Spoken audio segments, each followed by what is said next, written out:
आता बघा आपण कोनमापकाच्या साहाय्याने कोनाचे माप कसे मोजायचे ते शिकलो।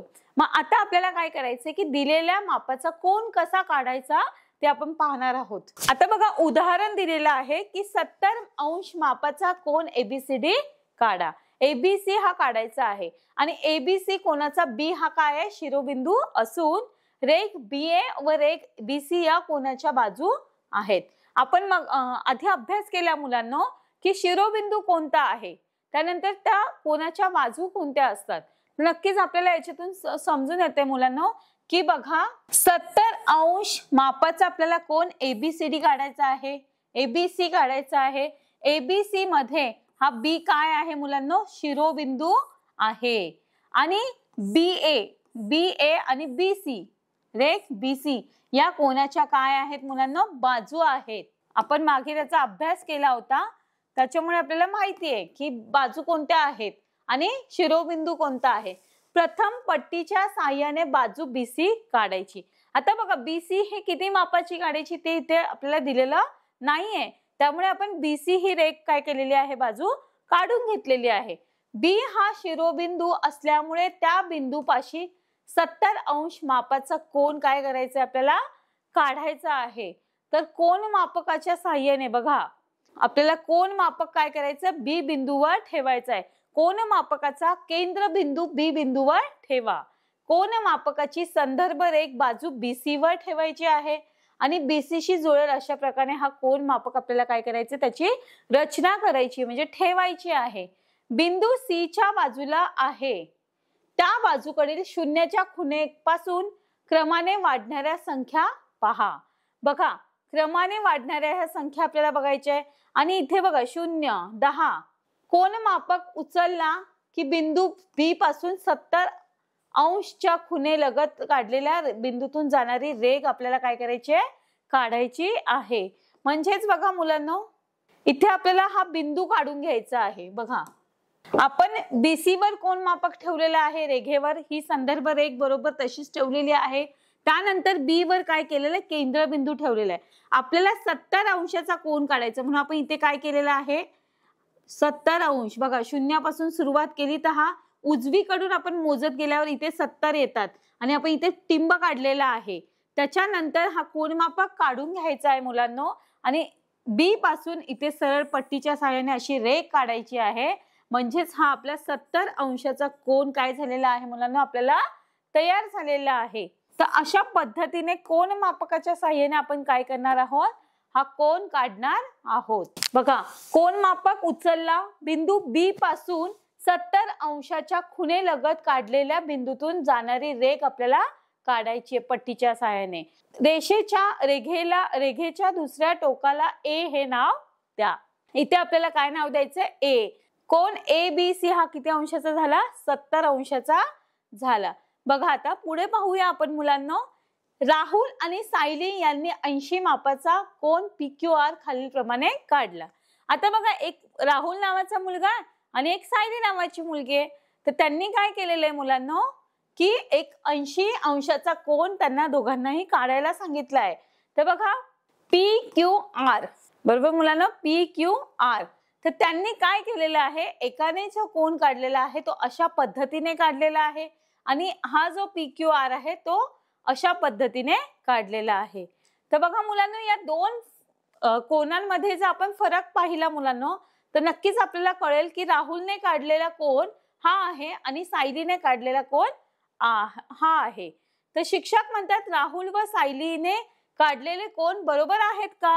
आता तुम्ही बघितलं असेल की दोघांनीही कोन काढलेले आहे, तर शलाका काय म्हणते सर राहुलने काढलेला कोन चुकीचा आहे पण सायलीने काढलेला कोन काय आहे अगदी बरोबर आहे। बघा का बरोबर आहे ते पाहूया आपण। बघा नक्कीच तुम्हाला हा फरक जाणवला असेल मुलांनो। राहुलचं काय चुकलं आहे बघा शिक्षकांनी प्रश्न विचारला की राहुलने पण इथे 80 दिसत आहेत आणि इथेही 80 दिसत आहेत, मग राहुलचं काय चुकलं आहे। राहुल म्हणतो मी डाव्या बाजूने 10 20 बघा डाव्या बाजूने काय केलंय 0 10 20 30 असं मोजत गेलो व कोनाची भुजा 80 वर काढली। इथे काय केली त्याने ही बाजू काढलेली आहे। बघा कोन मापक ठेवलेलं आहे बरोबर, पण त्याने इथून मोजून इथे 80 आलेत आणि इथे रेघ काढलेली आहे. दिसतंय मुलांना तुम्हाला कोन मापकाच्या साहाय्याने? राहुलने डाव्या बाजूने कोन मोजला. Q या शिरोबिंदूच्या डाव्या बाजूला बघा Q या तळरेघेखाली कोणाची भुजा नाही, ती भुजा Q च्या उजव्या बाजूला आहे. आता आपण जर बघितलं तर Q या शिरोबिंदूच्या डाव्या बाजूला रेघ आहे का? नाही आहे. ती कुठे रेघ आहे? उजव्या बाजूला रेघ आहे. म्हणून R बिंदूच्या बाजूने म्हणजेच Q च्या उजव्या बाजूने मोजून 80 पाशी त्याने खूण करायला हवी होती. उजव्या बाजूने त्याने मोजायला पाहिजे होतं आणि त्याने काय करायला पाहिजे होतं? तिथे खूण करायला पाहिजे होती. तर नक्कीच मुलांना समजलं असेल की कोन मापकाची जी भुजा असते त्या बाजूनेच आपल्याला मोजत जायचं आहे. मग ती बाजू उजव्या बाजूने आहे म्हणून तो कोन काय झाला आहे? सायलीने काढलेला कोन हा अगदी बरोबर आहे. आपण पुढे पाहणार आहोत मुलांनो. आता आपण कोनाचे प्रकार पाहणार आहोत मुलांनो. बघा कोनाचे प्रकार आपण काटकोन पाहूया, म्हणजेच राईट अँगल. बघा कोन ABC हा काटकोन आहे. हा A हा B आणि C हा जो कोन आहे तो काटकोन आहे. 90 मापाचा 90 अंश मापाच्या कोनाला काटकोन असे म्हणतात. की ज्या कोनाचं माप हे 90 अंश असेल, बघा 90 अंश असेल त्यालाच काटकोन असं म्हणतात, काटकोन असे म्हणतात. आपण कोनाचे प्रकार पाहणार आहोत, त्यामध्ये काटकोन कशाला म्हणतात ते पाहूया. तर 90 अंशाचा जो मापाचा कोन आहे त्याला काटकोन म्हणतात. लघुकोन म्हणजे काय बघा मुलांनो, की RST या कोनाचे माप 90 अंशापेक्षा काय आहे? कमी आहे. बघा काटकोनापेक्षा कमी आहे, म्हणजेच काटकोनापेक्षा म्हणजेच 90 अंशापेक्षा कमी आहे म्हणून त्याला काय म्हणतात? लघुकोन. काय म्हणतात? लघुकोन. बघा काटकोन पाहिला, काटकोन हा असा सरळ होता बघा मुलांनो, पण हा त्याच्यापेक्षा काय आहे? लहान आहे. म्हणूनच हा RST हा जो कोन आहे तो लघुकोन आहे. बघा RST हा लघुकोन आहे. आता आपण तिसरा प्रकार पाहणार आहोत मुलांनो. बघा नक्कीच तुम्हाला काटकोन म्हणजे काय आणि लघुकोन म्हणजे काय समजलं असेल, की लघुकोन म्हणजे 90 अंशापेक्षा कमी, काटकोनापेक्षा कमी, आणि काटकोन म्हणजे 90 अंशाचा कोन. हे लक्षात ठेवायचे मुलांनो. आता आपण विशाल कोन पाहणार आहोत मुलांनो. तर विशाल कोन मध्ये बघा LMN हा जो कोन आहे तो 90 अंशापेक्षा म्हणजेच काटकोनापेक्षा जास्त आहे. बघा हा काटकोन आपल्याला माहिती आहे की तो 90 अंशाचा आहे, पण हा 90 अंशापेक्षा काय आहे? मोठा आहे. म्हणजेच 90 अंशापेक्षा कोणापेक्षा जर जास्त असेल तर तो कोणता कोन होतो? विशाल कोन. हा विशाल कोन आहे LMN. 90 अंशापेक्षा कमी असलेला कोन म्हणजे लघुकोन आणि जास्त असणारा कोन म्हणजेच विशाल कोन. काटकोनापेक्षा जास्त मापाच्या कोनाला विशाल कोन असे म्हणतात. हे नक्कीच लक्षात ठेवायचे की 90 अंशापेक्षा जास्त, 90 अंशापेक्षा जास्त म्हणजेच विशाल कोन म्हणतात. समजलं? कोन L M आणि N विशाल कोन. लक्षात ठेवायचं मुलांनो की हा 90 अंशापेक्षा काय आहे? मोठा आहे. कोनाचे प्रकार आपण पाहिलेत की काटकोन, लघुकोन आणि विशाल कोन. तर विशाल कोन हा तुम्हाला समजला असेल. आपण पुढे जाऊया. समांतर रेखा म्हणजे काय पाहूया मुलांनो. आता समांतर रेखा कशाला म्हणतात? तर बघा चित्रातील खिडकींचे गज परस्परांना समांतर आहे. की ही एक खिडकी आहे आणि या खिडकीतील हे जे गज आहेत बरोबर, खिडकीच्या काचा बोलतात की नाही, खाचा दिलेल्या आहेत आणि त्यालाच गज असे म्हणतात.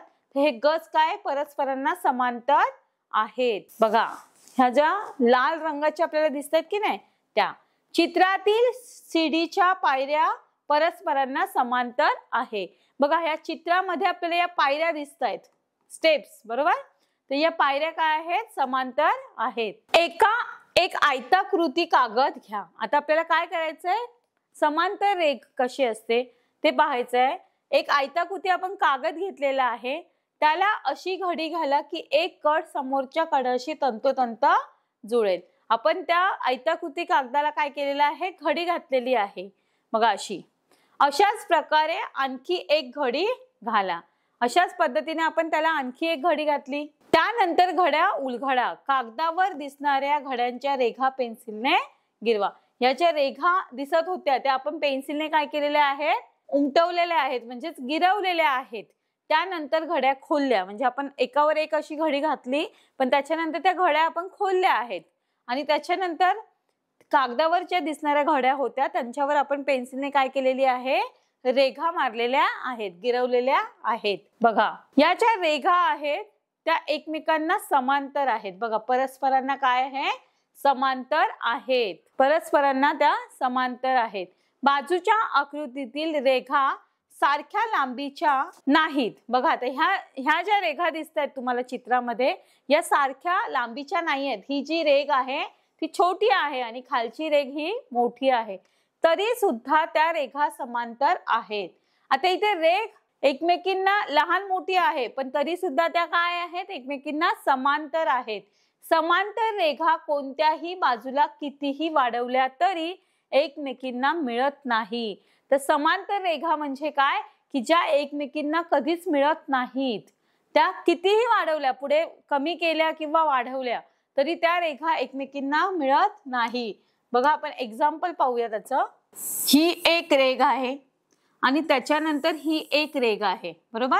तर ही रेघ मी इथे कितीही वाढवली तरी त्या एकमेकींना मिळणार आहेत का, म्हणजेच एकमेकींना मिळत नाही. एकमेकींना त्या टच होत आहेत का मुलांनो, नाही होत आहे.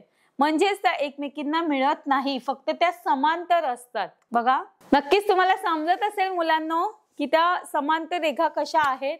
समांतर रेघा एकमेकींना मिळत नाही. बघा आता चित्रात दाखवल्याप्रमाणे एक पट्टी घ्या. आता आपल्याला एक पट्टी घ्यायची आहे मुलांनो. पट्टीच्या दोन्ही बाजूंनी पट्टीच्या कड्यांना लागून पेन्सिलने रेघ काढा. ह्या ज्या कडा आहेत बघा, त्यावर आपण काय केलेले आहे, रेघ काढलेले आहे. पट्टी बाजूला करा. या रेघा एकमेकींना समांतर आहेत. बघा या रेघा ज्या आपण काढल्या त्या एकमेकींना काय आहेत मुलांनो, समांतर आहे. पण एक पट्टी घेतलेली आहे, पट्टीच्या ज्या कडा असतात त्याच्यावर आपण काय केलेली आहे, रेघ मारलेली आहे. म्हणजे वरती एक रेघ आणि खाली एक रेघ. तर ह्या ज्या रेघा आहेत त्या एकमेकांना काय आहे, समांतर आहेत. अशा प्रकारे विविध आयताकृती वस्तूंच्या सहाय्याने आपल्याला समांतर रेघा काढता येतात. आयताकृतीच्या वस्तू आहेत, अशा प्रकारच्या वेगवेगळ्या वस्तू आहेत, आयताकृती असतील, त्या आयताकृती वस्तूंच्या सहाय्याने आपण समांतर रेघा काढू शकतो. आपण पुढे पाहणार आहोत लंब रेघा. बघा आता लंब रेघा म्हणजे काय, आपण समांतर रेघांचा अभ्यास केला की समांतर रेघ कशाला म्हणतात, कोणाचे प्रकार कोणते आहेत. आता पुढचा जो टॉपिक आहे आपला तो आहे लंब रेघ म्हणजे काय. तर बघा आपण अनेक वस्तू जमिनीवर सरळ उभ्या असलेल्या पाहिल्या आहेत. त्या वस्तू आपल्याला सावलीशी काटकोन करताना दिसतात. ही सावली म्हणजे काय, शॅडो, बरोबर, आणि त्याच्याशी त्या काटकोन करताना दिसतात. खूप साऱ्या वस्तू आपण पाहतो की ज्या उभ्या ठेवल्यावर आपल्याला त्या जमिनीशी म्हणजे ती जी सावली असते त्या वस्तूची शॅडो जी असते त्याच्याशी ती काटकोन करताना दिसते. तर बघा जसे सरळ उभा खांब आणि त्याची जमिनीवर सावली यांच्यामधील कोन हा 90 अंशाचा काटकोन असतो. बघा आता ह्या चित्रामध्ये तुम्हाला मुलांनो एक हा खांब दिसतोय का मुलांनो. हा जो खांब आहे आणि त्याची जी शॅडो पडते, ही जी सावली आहे, या दोघांमध्ये 90 अंशाचा काय असतो, कोन तयार होतो. म्हणजे 90 अंशाचा कोन तयार होतो. ही जी उभी शॅडो आहे बघा, ही उभी वस्तू आहे, खांब आहे आणि त्याची ही काय पडलेली आहे, शॅडो पडलेली आहे. तर या दोघांमध्ये जो कोन तयार होतो तो काटकोन असतो मुलांनो. त्याचप्रमाणे फळ्याच्या लगतच्या बाजू, पुस्तकाच्या लगतच्या बाजू यामधील कोन देखील 90 अंश असतात.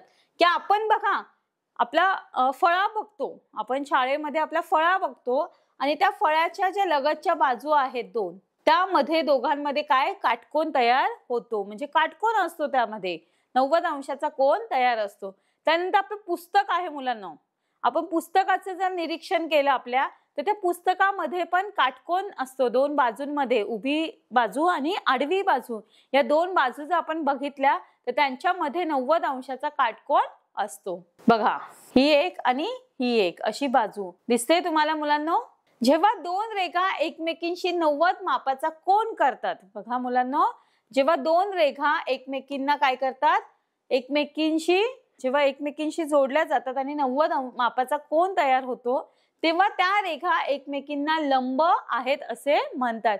मग या दोन रेषा एकमेकींना काय आहेत, लंब आहे असे म्हणतात.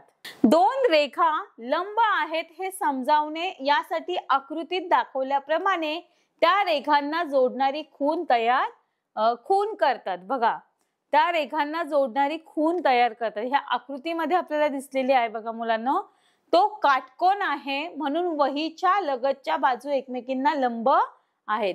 बघा, एक आकृतीमध्ये दिसतं आपल्याला की हा 90 अंशाचा कोन तयार झालेला आहे, म्हणजेच 90 अंशाची ही बाजू तयार झालेली आहे की इथे ह्या दोघांमध्ये दोन बाजूंमध्ये 90 अंशाचा काय तयार झालेला आहे, कोन तयार झालेला आहे आणि त्या एकमेकींना, त्या दोन रेघा काय एकमेकींना लंब आहेत. बघा, दिसतंय मुलांनो. आता बाजूच्या चित्रातील वहीचे पान पहा. आता आपण पुस्तकाचं उदाहरण पाहिलं मुलांनो, खांब जो आहे त्याचं शॅडो आणि त्याचं पाहिलं उदाहरण. आता आपण वहीच्या म्हणजे बाजूच्या चित्रामध्ये हे वहीचं पान दिसतंय मुलांनो. तुमची जी वही असते त्या वहीचं हे पान आहे मुलांनो. या वहीच्या पानामध्ये बघा मुलांनो, ह्या ज्या आहेत त्या समांतर रेषा आहेत, बरोबर. या ज्या रेषा आहेत त्या समांतर रेषा आहे. आडव्या असणाऱ्या रेषांशी काटकोन करते व ती रेघ आडव्या रेघांना लंब आहे.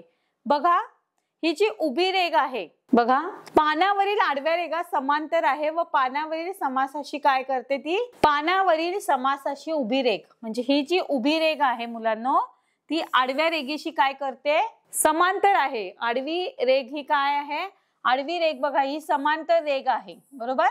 या प्रत्येक रेघा काय आहेत मुलांनो, समांतर रेघा आहेत. आणि पानावरील समास ही समासाची रेघ आहे ब्लॅक कलरची. बघा मुलांनो, काळ्या रंगाची जी रेघ आहे ती काय आहे, समास आहे, आपला समासाची रेघ आहे. आणि आपण त्या रेघाचं निरीक्षण केलं तर बघा आपल्याला दिसेल की आडव्या असणाऱ्या रेघांशी काटकोन करते. ही जी समासाची रेघ आहे ती इथे काटकोन करते म्हणून ती रेघ आडव्या रेघांना लंब आहे. बघा ही जी रेघ आहे ती या दोन याच्यामध्ये काय करते, काटकोन करते. बघा, आपण जर बघितलं तर इथे काटकोन तयार झालेला आहे. बघा, दिसतोय मुलांना. तर ही आडव्या रेघांना काय आहे, लंब आहे. या आडव्या रेघेला काय, ही लंब आहे. नक्कीच समजलं असेल मुलांना तुम्हाला. बघा, या पाठामध्ये आता आपण कोणते कोणते घटक अभ्यासले, नक्कीच मुलांना तुम्हाला आता लक्षात आलं असेल की या प्रस्तुत पाठामध्ये आपण काय काय अभ्यास केला. तर आपण सारांश पाहणार आहोत या पाठाचा. बघा मुलांना, या पाठात आपण कोणाचे घटक पाहिले की कोणाचे घटक कोणते आहेत, कोणाचे नाव कोणते असते, कोणाच्या भुजा म्हणजेच बाजू आणि कोणाचे शिरोबिंदू, बरोबर. तर त्याचा अभ्यास केला. त्याच्यानंतर कोनमापकाची ओळख आपण करून घेतली की कोनमापकाची ओळख कशी असते, कोनमापक कसा ओळखायचा, कोनमापकाच्या सहाय्याने आपण कोनमापन करायचे, बरोबर. म्हणजेच कोन किती मापाचा आहे ते आपल्याला मोजता येतं. तसेच कोनमापकाच्या सहाय्याने कोन काढणे हे सुद्धा आपण बघितलं. कोनाचे प्रकार बघितले, काटकोन, लघुकोन, विशाल कोन. आणि त्याच नंतर आपण समांतर रेघा आणि लंब रेघा यामध्ये काय फरक आहे आणि लंब रेघा कशा असतात, म्हणजे त्या कशा ओळखायच्या, त्या आपण इथे या सगळ्या घटकांचा काय केलेला आहे मुलांना, अभ्यास केलेला आहे. नक्कीच तुम्हाला हा घटक, हा धडा समजला असणार. कोन या प्रकरणाचा आपण अभ्यास केला होता मुलांनो. आणि याच प्रकरणावर आधारित आज आपण आजच्या भागामध्ये मुलांनो सराव प्रश्न सोडवणार आहोत. तर नक्कीच तुम्हाला सराव प्रश्नांची मदत होईल. तुम्हाला ते घटक किती समजले हे यातून आपल्याला समजून येईल. तर आपण सराव प्रश्नांना सुरुवात करूया मुलांनो. बघा, आपल्याला काही प्रश्न दिलेले आहेत आणि त्या प्रश्नाचे दोन पर्याय आपल्याला इथे दिलेले आहेत. तर पहिला प्रश्न मुलांना दिलेला आहे, काटकोनाचे माप टिंब असते. बघा, आपण कोनाचे प्रकार पाहिले होते मुलांनो आणि नक्कीच त्या प्रकारांवरून ते प्रकार जर आपल्याला समजले असतील तर ह्या प्रश्नाचं उत्तर नक्कीच तुम्हाला येईल मुलांनो. आपण पर्याय पाहूया. पहिला पर्याय दिलेला आहे 90 अंश आणि पर्याय क्रमांक 2 आपल्याला दिलेला आहे 180 अंश. तर मुलांनो, आठवायचंय की काटकोनाचे माप किती असते आणि ह्या प्रश्नाचं उत्तर मला सांगायचं आहे मुलांनो. अगदी बरोबर. पर्याय क्रमांक 1 म्हणजेच 90 अंश काटकोनाचे माप किती असते? 90 अंश. आपण पुढचा प्रश्न पाहणार आहोत मुलांनो. लघुकोनाचे माप 90 अंश पेक्षा टिंबटिंब असते. बघा लघुकोनाचे माप किती असते याचा अभ्यास आपण केला होता आणि तुम्हाला आठवत असेल तर या प्रश्नाचं उत्तर नक्कीच तुम्हाला येत असेल मुलांनो. पहिला पर्याय दिलेला आहे जास्त आणि पर्याय क्रमांक 2 दिलेला आहे कमी. तर बघा लघुकोनाचे माप 90 अंशापेक्षा जास्त असते का कमी असते ते सांगायचं आहे तुम्ही. पर्याय क्रमांक उत्तर काय आहे याचं? अगदी बरोबर. पर्याय क्रमांक आहे कमी. 90 अंशापेक्षा काय असते? कमी असते. लघुकोन हा 90 अंशापेक्षा कमी असतो. आपण पुढचा प्रश्न पाहणार आहोत मुलांनो. विशाल कोनाचे माप 90 अंशापेक्षा टिंबटिंब असते. तर बघा मुलांनो विशाल कोन म्हणजे काय आणि विशाल कोनाचे माप किती असते हे आपल्याला लक्षात येत असेल तर ह्या प्रश्नाचं उत्तर नक्कीच मिळेल. बघा पहिला पर्याय आपल्याला दिलेला आहे जास्त आणि पर्याय क्रमांक 2 आपल्याला दिलेला आहे कमी. तर या प्रश्नाचं उत्तर बघा मुलांनो काय असेल तर आपण नक्कीच पर्याय क्रमांक 1 हे या प्रश्नाचं उत्तर अगदी बरोबर आहे. विशाल कोनाचे माप हे 90 अंशापेक्षा जास्त असते. काटकोनापेक्षा ते जास्त असते म्हणून विशाल कोनाचे माप हे 90 अंशापेक्षा जास्त असते. पुढचा प्रश्न पाहूया मुलांनो. दोन कोनांपैकी ज्याचे माप जास्त असते तो दुसऱ्या कोनापेक्षा टिंबटिंब असतो. की दोन कोनांचे माप बघा दोन कोनांपैकी ज्याचे माप जास्त असते तो दुसऱ्या कोनापेक्षा टिंबटिंब असतो. मग तो लहान असतो का मोठा असतो ते पाहूया आपण. दोन कोन दिलेले आहेत मुलांनो आणि त्या दोन कोनांपैकी एका कोनाचे माप हे जास्त आहे दुसऱ्या कोनापेक्षा. तर तो कोन कोणता असतो ते सांगायचं आपल्याला. आपल्याला पर्याय दिलेला आहे मुलांनो लहान असतो का पर्याय क्रमांक 2 आहे मोठा असतो. तर बघा दोन कोनापैकी ज्याचं कोन माप काय आहे जास्त आहे नक्कीच तो कोन मोठा असतो. दुसऱ्या कोनापेक्षा तो कोन काय असतो मुलांनो लहान असतो. पर्याय क्रमांक 1 हे उत्तर अगदी बरोबर आहे लहान असतो. बघा दोन कोनांपैकी ज्याचे माप जास्त असते ते दुसऱ्या कोनापेक्षा लहान असतो. पुढचा प्रश्न पाहणार आहोत मुलांना आपण. कोनाचा बाह्य भागही टिंबटिंब असतो म्हणजे अमर्याद असतो का मर्याद असतो? कोनाचा बाह्य भाग बघा कोन आपण पाहिलेला आहे आणि त्या कोनाचा बाहेरचा भाग हा मर्याद असतो का अमर्याद असतो? या प्रश्नाचं उत्तर काय आहे मुलांना सांगायचंय. पर्याय क्रमांक 1 की पर्याय क्रमांक 2? बरोबर अगदी बरोबर. पर्याय क्रमांक 1 म्हणजेच अमर्याद असतो. पुढचा प्रश्न पाहूया मुलांना. काटकोन टिंबटिंब व विशाल कोन हे कोनाचे 3 प्रकार आहे. बघा कोनाचे प्रकार आपण अभ्यास केला होता. तर कोनाचे किती प्रकार आहेत आणि कोणते आहेत ते सांगायचं आहे. पर्याय आपल्याला दिलेले आहे बाह्य कोन आणि पर्याय क्रमांक 2 आहे लघु कोन. तर बघा मुलांना काटकोन टिंबटिंब व विशाल कोन कोनाचे 3 मुख्य प्रकार आपण पाहिले होते. अगदी बरोबर आठवते तुम्हाला? अगदी बरोबर. पर्याय क्रमांक 2 म्हणजेच लघु कोन. काटकोन लघु कोन आणि विशाल कोन हे कोनाचे 3 प्रकार आहेत. पुढचा प्रश्न पाहूया मुलांना. खालील आकृत्यातील कोनाच्या जोड्यातील कोणता कोन मोठा आहे ते ओळखा. बघा आपल्याला ह्या 2 आकृत्या दिलेल्या आहेत मुलांना आणि या 2 जोड्यांमधील कोणता कोन मोठा आहे ते आपल्याला काय करायचं ओळखायचं आहे. तर कोन ABC हा एक दिलेला आहे आणि कोन XYZ हा कोन आपल्याला दिलेला आहे. तर बघा कोन ABCचं आपण जर निरीक्षण केलं मुलांनो तर हा 90 अंशाचा कोन आपल्याला इथे दिसतोय आणि आपण XYZ या कोनाचं जर निरीक्षण केलं तर हा आपल्याला विशाल कोन दिसतोय मुलांनो. तर मोठा कोन कोणता आहे? पर्याय क्रमांक 2 म्हणजेच XYZ हा कोन काय आहे मोठा आहे. अगदी बरोबर. आपण पुढचा प्रश्न पाहूया.